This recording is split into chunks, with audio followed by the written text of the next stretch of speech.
Behaviour కొద్ది రోజులుగా చూస్తుంటే తనకు ఒక కొత్త రోగం వచ్చినట్టు అర్థమవుతుంది. నార్సిస్టిక్ పర్సనాలిటీ అని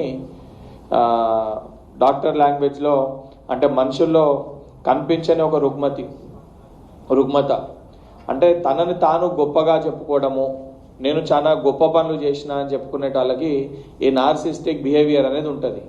ఈ నార్సిస్టిక్ బిహేవియర్ అధికారాన్ని కోల్పోయినాక వాళ్ళు ఏదో గొప్పలు చేసిర్రు, మేము చాలా మంచిగా పనిచేసినాము, చాలా బాగా పనిచేసినామని చెప్పి చెప్పుకునే ఒక రోగం, ఒక పర్సనాలిటీ కేటీఆర్లో డెవలప్ అయినట్టు చాలా క్లియర్ కట్గా కనబడుతుంది.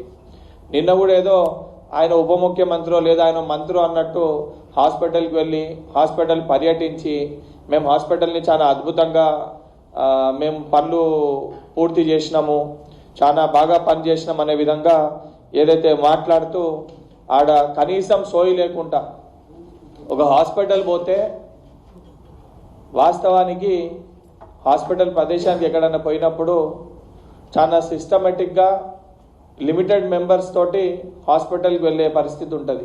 హాస్పిటల్ దానికి వెళ్ళినప్పుడు ఏదో పబ్లిక్ మీటింగ్ వెళ్తున్నట్టు 100 మందిలో జనాన్ని వేసుకొని హాస్పిటల్ లోపలికి పోయి ఇది మేమే శాంక్షన్ చేసినామో మేమే కడుతున్నామని చెప్పి సోయి లేకుండా, ఇంగిత జ్ఞానం లేకుండా, ఆలోచన లేకుండా నోటికి వచ్చినట్టు మాట్లాడి ప్రవర్తించింది మనమందరం కూడా గమనించినాం. 2-3 విషయాల్ని కేటీఆర్ని అడగదలుచుకున్నా. 2014లో మీరు అధికారంలోకి వచ్చారు. 2014 నుంచి దాదాపు 23 వరకు అంటే 10 ఏళ్ళు మీరు అధికారంలో ఉండే. 10 ఏళ్ళు మీరు అధికారంలో ఉన్నప్పుడు 2014లో తెలంగాణ ఏర్పడంగానే సనత్ నగర్ టిమ్స్ హాస్పిటల్ నిర్మాణానికి మీరు 2014లో చెప్పారు సనత్ నగర్లో టిమ్స్ హాస్పిటల్ని ప్రారంభిస్తామని చెప్పి. 2014లో చెప్తే 2020 వరకు కోవిడ్ వచ్చేంత వరకు కూడా మీకు సోయి లేకుండే. కోవిడ్ సమయంలో ప్రజలు హాస్పిటల్స్ లేక పేషెంట్లు ప్రజలందరూ ఇబ్బంది పడుతుంటే హాస్పిటల్ ఫెసిలిటీస్ పైన అనేకమైన ఆరోపణలు వస్తుంటే అడ్డగోలుగా ప్రజలందరూ కూడా విమర్శిస్తుంటే కోవిడ్ తర్వాత గచ్చిబౌలిలో ఒక బిల్డింగ్ తీసుకొని టిమ్స్ హాస్పిటల్ అని చెప్పి ఒకటి టెంపరీగా ఆ బిల్డింగ్లో ప్రారంభించి ఉస్మానియా గాంధీ హాస్పిటల్కి వెళ్ళి కొంతమంది డాక్టర్స్ అక్కడ డెప్యుటేషన్ చేసి దానికి ఒక బోర్డు పెట్టి టిమ్స్ అని చెప్పి ప్రారంభించారు. అది మీ ఘనత. కనీసం ఉస్మానియా హాస్పిటల్లో, గాంధీ హాస్పిటల్లో బేసిక్ ఫెసిలిటీస్ లేవని అనేక సందర్భాలలో డాక్టర్స్ ధర్నాలు చేస్తే ఈరోజు బీజేపీ పార్టీ ఎంపీగా ఉన్న ఆ రోజు హెల్త్ మినిస్టర్ ఈటెల రాజేందర్ గారు మీ అందరు కూడా సోయి లేకపోతే ధర్నాలు చేస్తే మీరు వెళ్ళి డాక్టర్లతో మాట్లాడితే ఆ రోజు ఒక డాక్టర్గా దాంట్లో నేను కూడా భాగస్వామిని.